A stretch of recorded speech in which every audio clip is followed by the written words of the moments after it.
विरोधात संभाजी ब्रिगेड आक्रमक, जिल्हाधिकाऱ्यांना निवेदन, अदानी कंपनीचा निषेध. स्मार्ट मीटरच्या माध्यमातून आकारण्यात येणाऱ्या वाढीव वीज बिलाबद्दल संभाजी ब्रिगेड आक्रमक झाले आहे.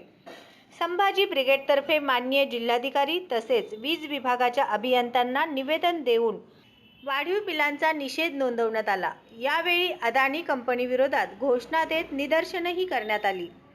अदानी समूहामार्फत राज्यभरात TOD म्हणजेच स्मार्ट मीटर बसवण्याचे काम सुरू आहे. मात्र हे मीटर बसवताना कंपनीकडून जबरदस्ती केल्याच्या तक्रारी नागरिकांकडून मोठ्या प्रमाणात येत आहेत. ग्राहक घरी नसताना बाहेरील भिंतीवरील पारंपरिक मीटर विनापरवानगी बदलले जात असल्याचा आरोप संभाजी ब्रिगेडने केला. काही ठिकाणी कंपनीचे कर्मचारी आता घरगुती रीडिंगसाठी कोणी येणार नाही, स्मार्ट मीटर बसवणे बंधनकारक आहे असे सांगून ग्राहकांची दिशाभूल करीत असल्याचे निदर्शनास आले आहे. स्मार्ट मीटर बसवल्यानंतर दुपटीने व तिपटीने वीज बिले वाढत असल्याचा गंभीर आरोपही करण्यात आला. वाढीव बिलांसाठी ग्राहक लाईट ऑफिसमध्ये गेले असता अधिकारी तक्रारींची दखल घेत नाहीत, उलट दमदाटी केली जाते. अशा तक्रारी मोठ्या प्रमाणात असल्याचे निवेदनात नमूद करण्यात आले.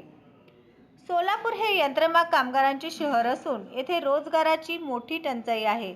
महिन्याला 5 ते 10 हजार रुपये मजुरी मिळवणाऱ्या कुटुंबावर 4 ते 5 हजार रुपये वीज बिलाचा भुर्दंड पडत असून त्यांची उपजीविकाच धोक्यात आली आहे, असेही संभाजी ब्रिगेडने स्पष्ट केले. त्यामुळे नवीन बसवलेले स्मार्ट मीटर काढून पुन्हा जुने मीटर बसवावेत, स्मार्ट मीटरद्वारे आलेले वाढीव बिले तात्काळ कमी करावीत, तसेच मीटर बदलण्यासाठी होणारी जबरदस्ती थांबवावी अशी मागणी करण्यात आली. अन्यथा राज्यभरात तीव्र जनआंदोलन छेडण्याचा इशारा संभाजी ब्रिगेडने दिला. या आंदोलनात संभाजी ब्रिगेडचे जिल्हाध्यक्ष संभाजीराजे भोसले, महानगर प्रमुख श्री जगदाळे, महिला आघाडी जिल्हा प्रमुख मिनल दास, वकील आघाडी जिल्हा प्रमुख गणेश कदम, महिला आघाडी शहराध्यक्षा मनीषा कोळी, सुनीता घंटे, जिल्हा उपाध्यक्ष राजेंद्र माने, जिल्हा सचिव शेखर भोसले, जिल्हा कार्याध्यक्ष सिद्धाराम सावळे, शहर व जिल्हा सचिव सतीश वावरे, शहर कार्याध्यक्ष जरयाब आबादीराजे, साहिल बागवान, असलम शेख, मुर्तुज शेख, इस्माईल शेख, गौस शेख, शफीक मकाशे तसेच अन्य नागरिक मोठ्या संख्येने उपस्थित होते.